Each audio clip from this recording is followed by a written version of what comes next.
I'm talking here on the line with Brian Thomas, former longtime AP newsman and now political commentator.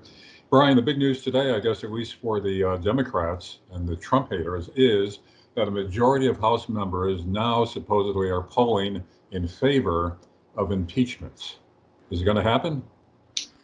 Well, not yet. It's a majority of Democrats, not of House members, and that's the big difference.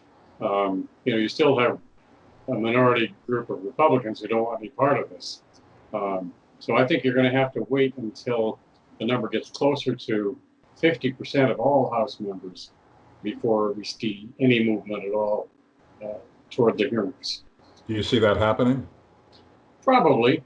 And the more Trump continues to rile everybody up with the kind of rhetoric he's used in the last week or so, the more likely that will occur. Everybody says, well, he's revving up the Trump base, but keep in mind, the people on the other side are going to get riled up if Trump continues to shoot his mouth off the way he has. And it's a double-edged sword. What about the Pelosi factor? She's trying to keep them in line against impeachment, is she not?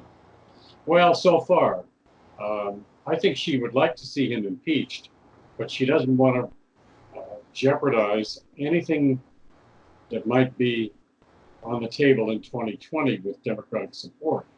And my contention is those people aren't going to vote for a Democrat anyway. So losing them is immaterial because they're not there to begin with.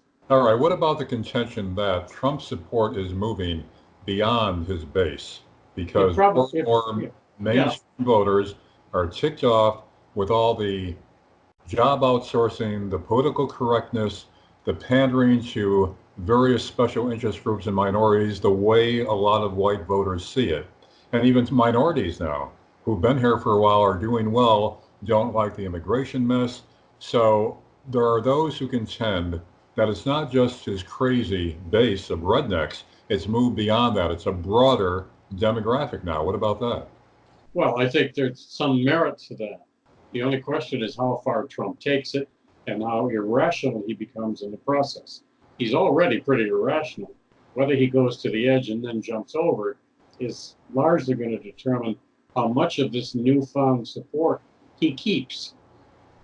But, in terms of him going over the edge and how rational he becomes or irrational, case in point was his latest tweet about what a cesspool it is in Baltimore.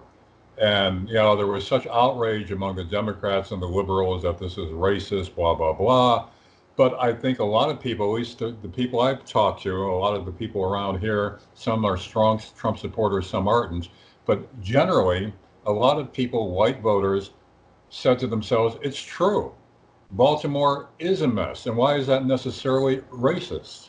So what do you say to that kind of reaction?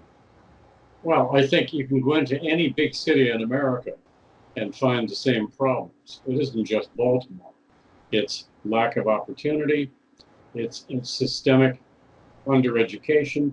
It's all of the things that have plagued cities for years. That's correct. To single out Baltimore as a cesspool that's pyrrhic. He singled out because of Elijah Cummings. And by the way, the news today is that there was a break-in in Elijah Cummings' own home in that district, which seems to play in nicely to Trump's accusation about Baltimore. Well, one has to find out who broke in and who might have put him up to it. Conspiracy here, maybe, huh?